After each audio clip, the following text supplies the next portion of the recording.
des anges de Dieu. Selon Matthieu 28, au verset 22, au verset 2. Amen, amen. Amen. Le ciel est aussi le demeure des hommes que Dieu considère comme ça. Des hommes que sont morts et qui vivent dedans.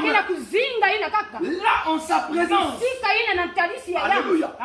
Le ciel bien-aimé, on a dit c'est un lieu où demeure bien-aimé les hommes. Et c'est un lieu où Dieu lui-même, il demeure.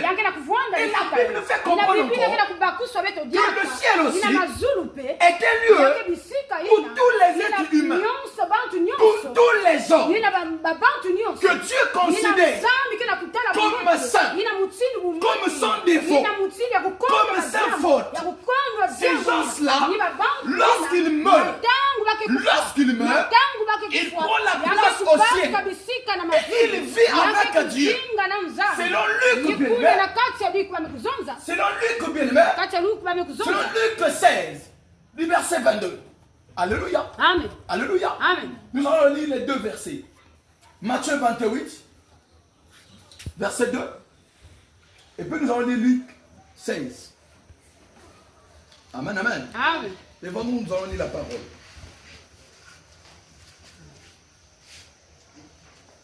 Matthieu 28, du verset 2. Il est écrit ceci. Soudain, il y eut un grand tremblement de terre, car un ange du Seigneur, descendu du ciel, vint rouler la pierre devant l'ouverture et s'assit dessus. Amen. Amen. On a dit que l'ange du ciel, donc l'ange revient du ciel, il est descendu sur la terre.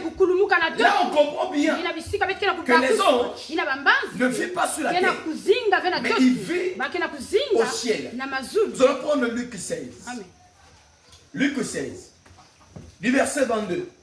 Et on va lire aussi 27-25. Amen. Amen. La Bible dit ceci. Le pauvre mourut et fut porté par les anges auprès d'Abraham. Le riche mourut aussi et il fut enterré dans le séjour des morts, en proie à une grande souffrance. Il éleva les yeux et vit de loin Abraham avec Lazare à ses côtés. Verset 25. Abraham répondit, mon fils, mon enfant, souviens-toi